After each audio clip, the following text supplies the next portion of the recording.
I've got a special treat for you guys today, especially for those of you that are interested in sort of my diet protocol and intermittent fasting and one meal a day. I've got someone who I've been following on YouTube for a while. I've really liked his content. His name is Edward from Fledge Fitness, Yeah. and he's just done a really good job, I think, of breaking down intermittent fasting, having real results. I mean, you can look at his videos and look at the transformation that he's made. So, he's not bullshitting you here. And then also just, using the science based approach to looking at studies and not just telling you necessarily what you want to hear here. So Mhm. thanks for joining me, Edward. Yeah, of course, of course. And the science approach, I think, is probably one of the most important things, especially now moving into this day and age of YouTube, because that was really it was huge for someone to just have the body back Hmm. then and then just get on YouTube and say, hey, this is what I do, so you should do what I did or whatever. But I think that there's a wave of people that are understanding that anecdotal evidence system is not really working for others. So it's what brought up all these people that use science-based evidence to present the facts to what they're talking about. So Yeah, I definitely agree with you. Especially, I mean, it's crazy how many, I follow some of the channels where, people get pointed out as not being natural. And I mean, it's so yeah. easy to like, to Hmm. try and make money by saying, okay, well, you want to look like me. And it's hard. It's Yeah. hard for someone to know what the truth is, Hmm. so it's good that you're putting that content out there. So what's your Yeah. what's your story with intermittent fasting? Like, how did you get started? And Well, I'm with me during the times when I actually started intermittent fasting, there were studies, and a lot of the studies that were done, oddly enough, were done around 1999 and 2000, like 1999 to 2001, right. and they did a lot of studies with OMAD. Actually, OMAD was the primary study source that they used. Um, Based on those studies alone, I tried it for myself. I just wanted to see if it worked. I've done other things. I've done the Atkins diet before during that time frame, which was like 5, 6 years ago. I'm talking 5, 6 years range. And then I decided, you know what, let me try intermittent fasting. And I actually did a video every Friday, and it was only for me. It wasn't for me to put it on the internet or anything like that. I Yeah. had the video every Friday just to check body composition, because that's another thing that I always talk about, is that the weight on the scale can be very misleading. So one Sure. of the most important things for you is to have so many different data points. And yes, the weight on the scale can be a data point, but if you just use that, it might discourage you, or it might give you false hope. So Right. what I do is I use the mirror, I use video, I use photo, and I did that. I did that every Friday for about 27 days exactly, but roughly about a month. And I noticed the drastic reduction in body fat, like Yep. very, very drastic. And I actually posted that video. I chopped it up and I posted it on my YouTube. And to this day, that video is still up, but it's very old. But it is my first video on my channel. And that was about 5 years ago, 5 or 6 years ago. And from that video, like my channel started to grow slowly on that video alone. Right. Yeah. Um, and throughout that time frame, I was still doing intermittent fasting. I never stopped doing it, and I was getting more like involved in understanding what's happening to my body, what's exactly going on. And that's when I was diving deep into studies and looking at studies that refuted intermittent fasting, looking at Right. studies that promoted intermittent fasting. And then that's when I started realizing certain patterns and certain things within studies that said intermittent fasting worked, and within studies that said that it didn't work. And then that's when I decided that I should tackle that concept head on. There wasn't really a YouTube channel where someone was talking specifically about intermittent fasting at the time that I started. It was a lot of people just, they'll dabble in intermittent fasting. They might say, hey, I do intermittent fasting, or it'll be a video like, oh, today this video is about intermittent fasting. But there wasn't really a central hub for somebody who just wanted to get intermittent fasting information to say, hey, I know every week this guy's going to talk about it. So then those were the driving forces. The fact that we lacked that platform to go to, and the studies and the misconceptions that were out there based on the studies. Yeah, that makes sense. That's interesting how that came together. And then I like your approach of taking the video and the photos as the data point, because it's funny. I Yeah. say the same thing when I'm coaching Mhm. people. So I tell them, well, ultimately you're trying to look better. Yes, So exactly. let's use that as the metric. Like, it doesn't matter if Mhm. you could lose 20 pounds and Mhm. you can lose 20 pounds and look great, or you can lose 20 pounds and look emaciated. Like, there's a Yeah, big difference. exactly. It depends on what kind of weight you lose as well. And Mhm. even the body percentage scales, like, I've got one of those scales that does the body fat percentage, and even though it's not accurate, people say, well, the change in it is accurate. Well, not so much when you're doing intermittent fasting and you're doing carb depletion and carb loading and Mhm. stuff like that. It's like that Mhm. greatly makes that swing. Mhm. So yeah, pictures is definitely the best way to know. And video, especially video is hard to fool. So Exactly, exactly. Which yeah. is why I was taking pictures. I was looking in the mirror, taking pictures and video. Looking in the mirror is good, but video and pictures can give you that. You'll be beyond that you'll be beyond being below the just noticeable difference of seeing yourself every single day. So you may not actually see yourself. Like, you may not be able to determine that you've lost weight or lost body fat. But if you see pictures from 3 weeks ago and you compare it to a picture now, you'll be able to see the difference. It'll be more vivid. Right, exactly. Yeah. Yeah, and especially the video too, because it's like when you see a picture, I think you don't interpret it quite the same. Like when you see video, I know, because I'm doing videos every day, and I'm like, sometimes I Yeah. look at one of my videos, I'm like, damn, you're fat, dude. What the hell? Yeah, yeah. You can see it. You can see it Yeah. when you look back, or when you look, Mm. that's when you see those changes. Yeah, it's good too. I think also, I like the idea of testing on yourself too, and that's the thing I always tell people is that you've got to try it out and see, because you can, it's definitely good to understand what the studies say, and that's, I Yeah. always use studies as an indicator of what I should try and how I should Mhm. adapt my diet and my training programs. But then I actually try it and see if I get the result, and if I don't, then it doesn't really matter what the studies say, because Yeah.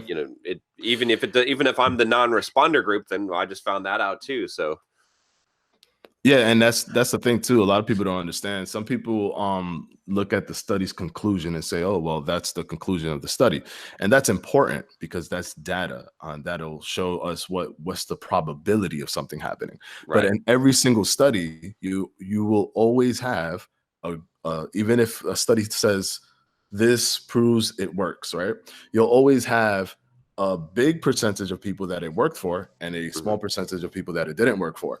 So you don't know if you would fall into that category of those people that it didn't work for. Right. So it's always data where it's more than likely or more probable that it can work for you, but it's never definite. So you should always test on yourself. You should always see what works for you.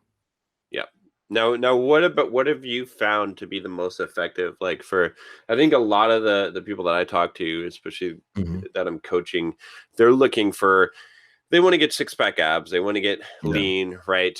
Mhm. What kind of protocol or diet program have you found that works the best for the idea of fat loss and maintaining muscle? Well, maintaining muscle, there's been studies that were done. There's this research doctor that I'm in communication with. Mhm. His name is Dr. Stephen Anton, and he's done these clinical trials where it's basically like small meta-analysis, but it's 16 of them, and it was using the 16-8 method. Okay. So Yeah. with the 16-8 method, it showed that lean muscle, or they call in the study, they stated it as fat-free mass, but Hmm. fat-free mass is basically lean muscle. But it showed that the lean muscle mass itself was protected in the intermittent fasting group, but not in the caloric restriction group. And one of the reasons that could have been the case is because with intermittent fasting, what it does is, and there's this little discrepancy that a lot of people have when it comes to intermittent fasting. They say, well, weight loss isn't better if like caloric restriction is all that matters. And caloric restriction definitely matters. Like even if you do intermittent fasting, you still have to have caloric restriction there. Right. And I know that there's this huge like group of people that are like gun ho on, you don't need caloric restriction, you just need intermittent fasting. But you do need both of them. You absolutely do need both of them. Oh yeah, those people are nuts. And I can tell you from personal experience, because I've been doing OMAD for 4 years. I weigh about 230 pounds, so I'm 6'3", and I was running 50 miles a week, doing Muay Thai 3 times a week, and lifting 3 times a week, and just eating 1 meal a day, I could gain weight. Yeah. I could gain weight. So if I could gain weight doing all of that, it's just insanity to think that calories don't matter. Yeah. Exactly. So my push is always trying to, when people come to my channel, because I know a lot of people come to my channel with that mindset, like, oh, he's an intermittent fasting guy, he must also think that, calories don't matter. And then they get this little shock every time I do a video where I talk about calories matter. And then they're like, wait a second, what? You're supposed to be the intermittent fasting guy. But it's like, yeah, I am the intermittent fasting guy, but I'm going to give you based on scientific evidence, not based on whatever you want to hear or whatever it is. But going back to the whole lean mass protection thing. So caloric restriction within the 16-8 group, caloric restriction without reducing your eating window, with the calorie intake being the same. The thing is, body fat is mobilized more when intermittent fasting, and weight is a lot of things. Weight can be, water retention, glycogen, buildup, muscle, body fat. Right. What intermittent fasting does is that it kind of sets the body up to burn fat more predominantly than it does muscle. Right. And and then one good thing about that is that because it does that, there's so many domino effects that are positive for intermittent fasting because of that. So for example, fat-free mass or the lean mass is shown to be one of the primary drivers for your metabolism. So if you're protecting your muscle at the same time reducing body fat, you're also at the same time making sure that you keep your metabolism elevated, contrary to popular belief where people are like, well, you have to eat every single second, or if you don't, well, I'm making an exaggeration, but if you remember when it was eat the 6 meals, everybody was talking about that like a few years back. Eat 6 meals a day. Sometimes you gotta set your alarm to wake up at night and get a midnight snack or I did that. Overnight snack. Make sure you get that what do you call it, the casein protein at night, otherwise your muscles will be dying. Yeah, your muscles will die or whatever. Which so many studies, not a lot of people talk about that too. All these studies that say that intermittent fasting doesn't work is also inadvertently saying that intermittent fasting does not reduce muscle at the same time. When you look at these studies, it will never say that caloric restriction is better than intermittent fasting. It will say that both caloric restriction and intermittent fasting are equivalent. Right. But there's flaws in those studies, which I'll probably be able to explain a little bit later. But it also shows all of the body composition numbers and muscle tissue and even the nitrogen. Sometimes when they check the nitrogen release, it's all the same. It didn't matter for you if you ate throughout the day or if you did it during a fasting eating schedule or whatever. It's all the same. And nobody ever talks about that part. Everyone just like, oh, intermittent fasting doesn't work because these studies say this. But it's like that argument where you were saying that intermittent fasting will destroy your muscles. These studies are also showing you that that's not the case. So that makes sense, and that goes along with what I've just found on myself too. I mean, like you're saying, I used to do the 6 or 7 meals a day bodybuilding diet. I mean, I've been doing for 20 years, some form of bodybuilding or diet, and I mean, I did the Atkins way back, like 20 years ago, and I never saw a result. I never saw any diet that ever made it so that it changed the nature of the metabolism or calories. That, it's always been calories has been the main thing. But Yeah. what I did find was, because I would cut and I would do 6 meals a day and I would cut weight, trying to get lean, and I would drop like 15, 20 pounds, and I would lose like at least 5 pounds of muscle in that process, maybe even 10, depending on how lean I was. And I would never have 6-pack abs. Like I'd be like, oh crap. I mean, I would cut down so far, and I would get to the point where I lost too much muscle to look good, and I'd have to start eating again. And until I started doing intermittent fasting, and it's funny then because I had that exact same issue. yeah, it's like, yeah, then you realize that, oh, these guys that are really cutting on stage, they're on gear. There's no, because it's just not possible, right? Until I started doing intermittent fasting, and then when I remember the first time cutting on, then that was the first time I ever got like real 6-pack abs, and I was like, in fact, I experimented with it over a month, and I actually went up in some of my lifts. I probably even gained a small amount of muscle and still lost like 20 pounds. And I was like, holy crap, this is like, regardless of, because it's like all the studies that show, yeah, it's the same calories, it doesn't raise your metabolism. That's true. But so many people don't realize that weight is not weight. It's that nutrition partitioning. It's like, it matters what kind of weight you lose. And, exactly. and the density of muscle is different as well. And you can gain actually muscle, which will store like 3 parts three parts water per glycogen. So you could actually gain weight but be leaner, and the scale would be telling you that you haven't lost any weight, but you've lost fat. So exactly. And then like just water fluctuation alone makes the scale not the most reliable thing. You can literally wake up and have lost 5 pounds on the scale, and you're like, how did this happen? And a normal person who's not thinking about all the different reasons for why they lost weight might just say, oh, I lost 5 pounds of body fat somehow. And even though body fat has already been proven to be 3,500 calorie deficit, you haven't done 3,500 times 5, but people just automatically see the scale and they just go by what that says. And that's why I always push looking at so many different data points, even looking at your skin fold. If you have like a fat calipers, that helps too. Even though fat calipers is not super, like accurate compared to like the DEXA scan or anything like that, it's still, you can still see reduction in the caliper itself. For example, if you were like at a measurement of 15, but then like 2 weeks later, you're at a measurement of 10 in the same locations, that there's a reduction there, even if it's not like telling you the exact body fat percentage. That you have a baseline point, and then that you're reducing from that. So exactly. Yeah. That's critical. In fact, I think it's better, honestly. Like I've done DEXA scans. I was doing DEXA scans like every week for a while.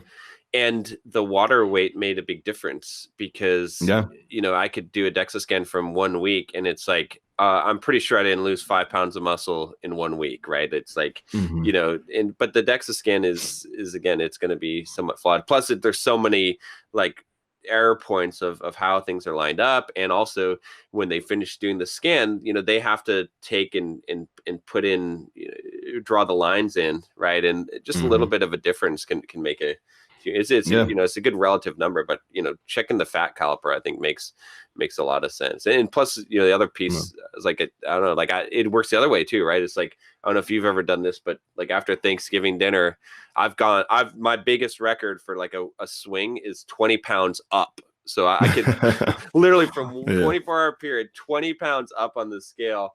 Obviously I didn't gain 20 pounds of fat, but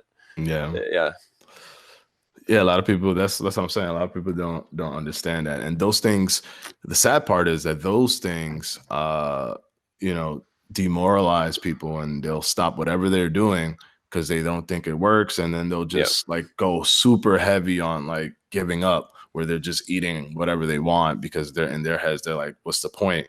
I did all this work. I lost all this weight for a month, and then I ate Thanksgiving dinner, and now I'm like almost back to the same weight that I was before. But if they gave it a little bit more time and they understood, they'll see that swing keep going down. They'll see it, it's like a chart. Like even if it's a downward trend, Yeah. sometimes it'll go up, but it'll, like it just goes up and down, but you're always trending down.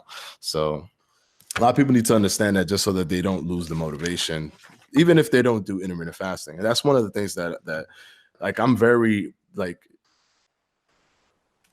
realistic in terms of how if someone tries intermittent fasting and it doesn't work for them, in terms of they just can't stick to it and it just is impossible, and they did better when they were just restricting calories, then that person should restrict calories and not do intermittent fasting. Because I always put adherence even on top of intermittent fasting, because if you can't do intermittent fasting for the long term, it's not going to help you. Just getting to a specific weight is not what it is. You have to actually like be able to live a lifestyle so that you can continue to have the weight or the body that you're looking for, the health that you're looking for. Yeah, no, I agree with you 100% on that. It's interesting though. I found that I always tell people, because they ask me, well, is eating one meal a day going to cause you to lose weight faster or anything? And I believe in the muscle preservation benefits is the primary, but even if there weren't, even if it were just like, okay, it doesn't matter. It doesn't matter if you do intermittent fasting of any sort, 1 meal a day, or if you just eat 6 or 7 meals a day. I would still eat 1 meal a day, simply because I've done that 6 or 7. I don't like cooking 6 or 7 meals. I don't like packing 6 or 7 meals. And I don't like eating little tiny meals. I'd rather just eat one big meal where I feel satisfied. Like psychologically, I feel like it's a better choice. But regardless of even if the other benefits of it. So yeah, I mean, like you could take the scientific stuff, put it to the side. Just the fact that you have a better possibility of controlling your calories, because you see what's in front of you. It's a smaller time frame. You're not snacking throughout the day. You're not eating in different periods stretched out throughout the day, so that it's harder for you to tally like how much calories did I eat today. Like you don't even know, because you're just eating all the time or whatever. It makes it harder to manage that. So just fasting, just no science at all. Just the fact that you're eating one meal, for example, or a meal within 4 hours, you can tell, or you are more cognizant of the amount of calories that you're about to put into your body. Right. You have a better chance to know that than someone who's eating throughout the day. And then just the satisfaction of eating a big meal versus eating super like small meals. Because if you want to lose weight, you have to reduce calories anyway. So if you're going to reduce calories and you spread your meals to 6 meals, for example, you're gonna have these small little meals, like fist-sized meals, and you're not gonna ever feel satisfied after eating every single one of those meals. So instead, just put them all together, get this nice big plate or this nice big setup, and then you get to eat all of that. To me, is better. I would prefer that than eating small meals. Even if everything just stayed exactly the same and there was no science to back intermittent fasting, just those benefits to me are enough for me to do this and know that I can stick to it forever. Exactly. Yeah. That's the thing for me. And like I said, I've been doing it for 4 years now, pretty much nonstop. And I like the idea that even if it's not the best, even if I'm not eating clean, I don't like, if you're gonna eat 6 or 7 meals, you gotta eat super clean. But if you're only eating like 1 meal a day, you could go and get a burrito. Like you're still going to be in a deficit, for the most part. Like, not that you should, necessarily have bad eating habits, but you have a little bit more. You're not depriving yourself. I guess that's the thing. Is like, I felt like when I was doing those diets, like the typical bodybuilding diets, I was always depriving myself, and I was always thinking about food, because I'm thinking about when is the next meal, or I'm cooking the next meal. And now I can just be like, okay, well, I know at 5 o'clock I'm gonna get to eat, so I don't need to worry about it until then. So Mhm. Also, it lets me get so much more work done and so yeah, much more other things because food is a huge distraction. You know, like if you're like, oh my God, it's breakfast time and I haven't eaten, or it's way past my breakfast time, I need to eat. You're going to stop what you're doing, go get breakfast, sit down, eat it, then start whatever you're doing. And then lunch is not too far from there. And then dinner is not too far from lunch. So then you're constantly like thinking about what you're going to eat next, as opposed to just not having to think about food, do what you need to do, eat, and then continue doing what you need to do. yeah. To me, it makes more sense. It gives me more time. Now, what do you think about the whole debate between intermittent fasting and the OMAD? I know there's a lot of like different opinions on it. Obviously, I've got an opinion on it, but what's your kind of thoughts behind that? Well, I did like a little debate with I don't know, Thomas DeLauer. Oh yeah, You yeah, can I saw that. Yeah, Yeah, so and basically what the little difference that we have is that Thomas feels, like, and other people feel this too, is that 16-8 might be more effective and than like the OMAD diet, for example. But my thing is that the studies show that the longer you fast, the more effective it is in that continuous, mobilization of body fat. right. But there's also a cutoff because we don't really have there's literally like this, like just like an abyss where we don't have studies at all for humans. Right. Like if once you go past 48 hours, there aren't really studies there. So I never recommend anyone to go past 48 hours, just simply based on the fact that we don't know. You're going into uncharted territories. However, if you go there and it somehow works for you or whatever, that's on you. But based on what we have, I can't confidently tell anybody to go past 48 hours. However, with that being said, the longer you fast, and it's been shown in many studies in terms of zero caloric intake with one meal a day, and with the 16-8 versus 16-8, that body fat is tends to be burned more the further you go in your fast. Plus, things like autophagy is elevated the more you fast, the longer you fast. So those elements are there as well. But in terms of like body fat and everything like that, the longer you fast, it's been shown in the studies that it actually is more beneficial, which is why I disagree with Thomas on those points. But the more, to me, the thing that's the biggest debate that's going on right now, there's like an anti-intermittent fasting kind of thing coming up, and it's where they are looking at all these meta-analysis that show that caloric restriction and intermittent fasting are the same, or intermittent fasting doesn't have any benefits over caloric restrictions. It's basically the same thing. But what people fail to realize is that the word intermittent fasting is tossed around for so many different variables of dieting.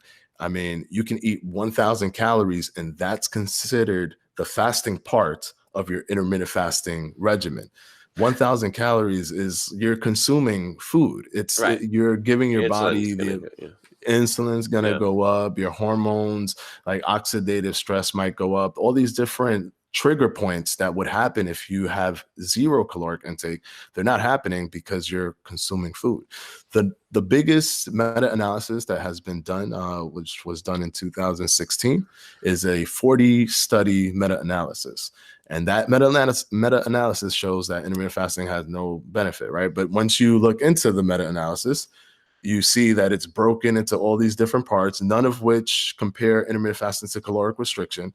Only 6 of those studies do that. And then when you look at the 6 studies, in every single one of them, the participants are able to eat from 600 to 1,000 calories during the times that they're fasting. Yeah. But if you bring that paper up and you put it on a YouTube video and you say, look, this 40 paper or 40 study meta-analysis shows that intermittent fasting, because that's what the conclusion says on the title, says intermittent fasting isn't superior to caloric restriction. A person watching that will be like, oh, there you go, boom, it's not superior, but it's flawed because it's Exactly. not actually representing intermittent fasting in the way that the viewer is most likely thinking of intermittent fasting, he's probably thinking of the 16-8, which is the most popular. 16-8 is the most popular intermittent fasting protocol. Right. Yet all these studies always look at intermittent fasting where you can consume, and they look at the alternate day fasting study, modified, not the true one, the modified, where you can consume during your fasting days, you can consume from 600 to 1,000 calories. They look at the 5-2 diet. They love the 5-2 diet where you can consume food during those 2 days when you're supposed to be fasting, and you can consume anywhere from 500 to 700, 800 calories. So those are the studies that are consistently put up in these meta-analysis or whatever, and then the conclusions just are very clear and very simple. It just says intermittent fasting isn't superior, but it lacks the detail in that conclusion to explain why that particular study didn't work. So that's my little crusade, is whenever someone does those kind of videos, then I do a rebuttal video where I'm showing the audience what the study details are, because it's very easy to read the abstract, just read the conclusion, and then you're done with it. But to put in the work to look at the actual breakdown of the study, to look at all 40 papers on the meta-analysis and see what the issues are, that takes much more work. And a lot of times I don't think that the audience is willing to do that work. Not trying to offend the audience, but like, people have things to do. People have to go to work, do all these things. But that's why I'm there to do that work and then present the studies and then allow them to link to those studies if they want to do it themselves. Yeah, no, it's very true what you said about that. And there's so much difference in the way that people do intermittent fasting. I'd love to see a study where they did one meal every other day, like a 48-hour, basically 47-hour fast, compared that to, because then it's a very extreme, like it's like, even if you just do the 16-8 and were to compare that, it's not enough to, like, I'd rather see the two extremes. I want to see like a really extreme, like if you're fasting for 47 hours versus same number of calories, and also in trained athletes that have muscle mass, right? Because I think that's the other piece too, that's going to make a huge difference. If you don't have much muscle mass and you're and you lose weight, well, it's you're not going to see much of a difference between intermittent fasting and whatnot, because you don't have much muscle to lose anyway. You're if you're heavier on the fatter side, but if you're pretty ripped already or pretty lean and you've got a lot of muscle, I want to know, because the biggest difference that I care about is are we preserving the lean tissue when we're doing this or not? So that'd be interesting to see. Yeah, I mean, there are studies. See, that's the thing. I also have the other side of the coin. I do, when the study is 0 caloric intake, during the fasting times, you see all these benefits that we're talking about. You see all of these things actually come to fruition. And I have like OMAD studies. If they go to my channel, the videos where I'm doing rebuttals, which I have a few of them already. I think I have like 7 of them. And I have links to OMAD studies that show that there's a significant difference in body fat reduction and body composition. Also, there's trained athletes that did the 16-8, and you see significant reduction in the trained athletes that are doing the intermittent fasting protocol, the 16-8, with 0 caloric intake during the fasting time frame. And then I even have women's studies, because that's another thing, like, oh, don't do it, it's not good for women. Like, there's even women's studies where they did time restricted feeding, and it shows a lot of different positive factors, like oxidative stress is reduced, like all these different things in terms of the insulin sensitivity and the weight and the body composition. And that's with 0 caloric intake. So whenever 0 caloric intake is put into the protocol, into the methodology, that's when you see the benefits of intermittent fasting as it's being explained when we're talking about the 16-8 and the OMAD studies, the warrior diet, like those different methods. So there are studies out there that do show what can happen when 0 caloric intake is put into the equation.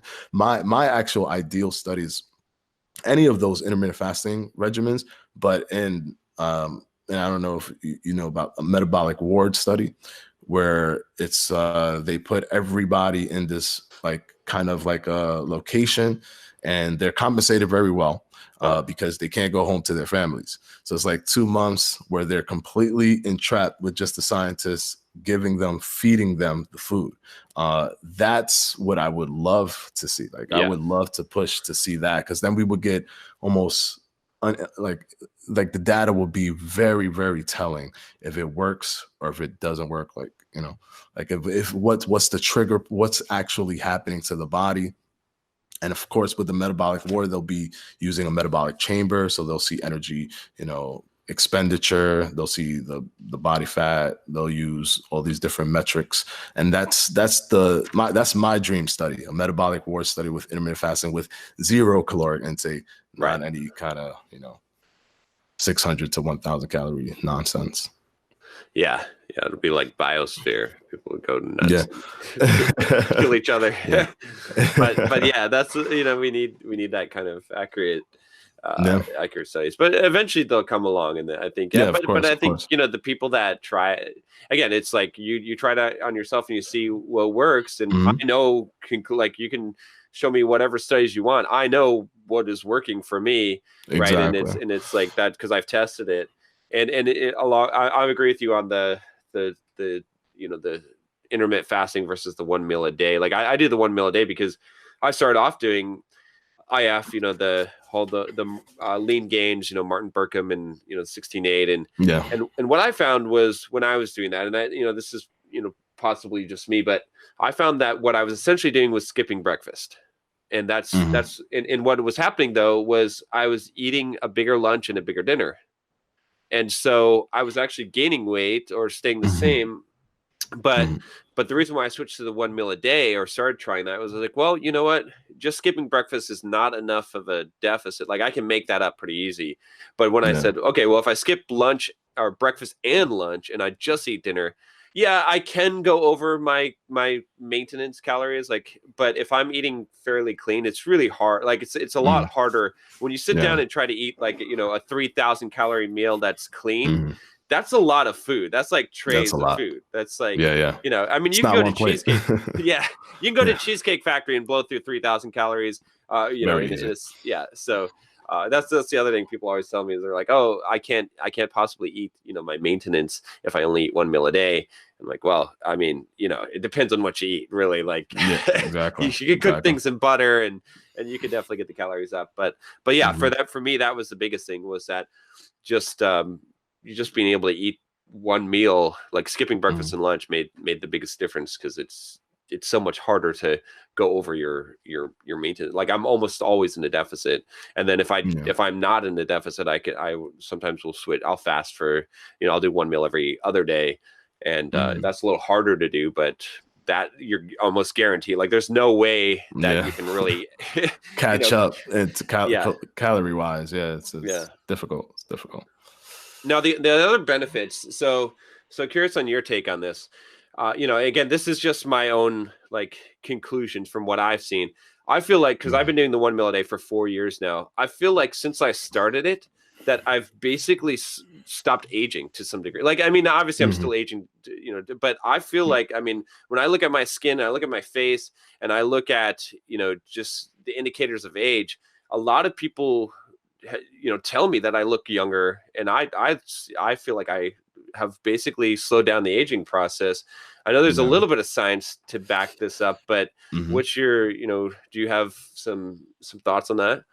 Yeah, I mean, like those things come from the reduction in inflammation, the increase in the autophagy, those kind of like regenerative kind of things. Because yes, autophagy means self-eating, but it's like it's self-eating and repairing. It's eating it and then like constructing new cells. So you're not reducing your cell count, you're creating more cells with utilizing the tools of like a cell that's not at like up to par or whatever. So intermittent fasting helps you do that consistently. And when you start doing that, it's just a reciprocating effect with all these different things that would involve, you know, like your skin and, you know, just inflammation, things like that, like all those kind of like small like elements that your cells could assist you with if you had them, like if you were repairing them consistently. That's what lends to those kind of things, and that's what the studies are showing in terms of like the skin and and the feeling healthier, things like reducing those protein levels in the brain, because if it gets too high, that's where you could get the Alzheimer's and those kind of things. And that comes from just constantly, you can get that because you're constantly taking in food, and you're never letting your body actually go into that repair process. And if you don't let your body go into that repair process, those are things that can happen. So these, cancer, like no one's saying that intermittent fasting can, cure cancer, but because of what happens when you are fasting, you definitely can assist yourself in, preventing certain elements that can cause cancer.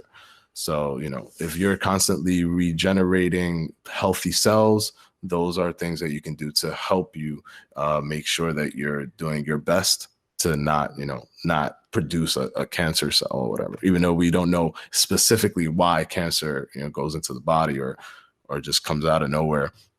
There are things that we can point at and say, oh, this can cause it, this can cause it, so you don't do that, don't smoke or whatever. But we don't know exactly. A lot of people don't smoke. A lot of people do everything by the book and they still get cancer. Yeah. So, whatever we can do to assist ourselves in trying to prevent it as much as we can, like, I don't see why not, Yeah, it makes sense to me. That's one of the reasons why I stick with it as well, is because people often ask me, well, what, the other benefit of it is that there's some pretty good evidence to show that it can help prevent cancer, fight cancer. In fact, it's the most keto you can get, right? It's like I know there's some studies showing that ketogenic diets, a lot of the cancer cells can only metabolize glucose, and if you're not having any glucose, if your blood sugar or if you don't have an insulin response, you basically are running on if you get into ketosis, then and that's one thing I do too. I have a modified protocol. I basically I only eat in the meal right after I lift, and kicking into ketosis typically within a couple times a week, especially if I don't keep the carb count too high. And I found that works really well. I'm trying to take advantage also of like depleting glycogen levels, so that when I do take carbs, that the main pathway for that your body does when you take in carbs, when you have glycogen depleted, is to replenish glycogen levels. So That's I mean, the body is super smart. So it's an intelligent biological machine, and so it understands a lot of things. If you don't have glucose, your body's not going to just die. You're not just going to die and say, oh, you don't have any more energy, so that's it, you're dead. It's not going to do that. It's gonna say, okay, well, we don't have this.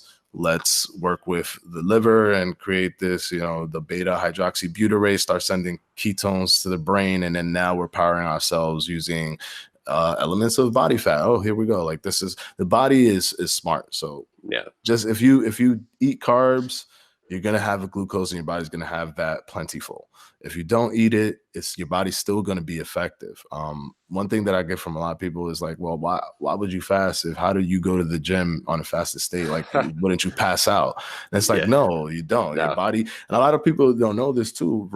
Long distance runners become fat adapted so that they don't hit this thing called a wall, where it's like they just can't run anymore. Like, they literally, no matter what they do, they can will themselves, but they're collapsing to the floor because they're dependent on this source, and that source is gone. But if you're fat adaptation, for that source to be gone, you have to get all the way down to no percent body fat, which is obviously super unhealthy. No one should do that, but no one's there. It's very hard to be there. Exactly. So you're going to have body fat in your body, and your body's not going to just decide that it's over for you. You have no more glycogen, you're done. Those are ridiculous arguments when people talk about why you shouldn't do intermittent fasting. Oh yeah, yeah. I do distance running. I run marathon, and I've run marathons completely fasted. Like we're talking Yeah. 24 hours fast, and then I ran 26.2 miles, and Yeah. and my performance on some of those has been the best.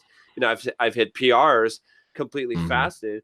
I've gone where I'll do, on a Friday, I'll lift weights, and then I will fast all day Saturday.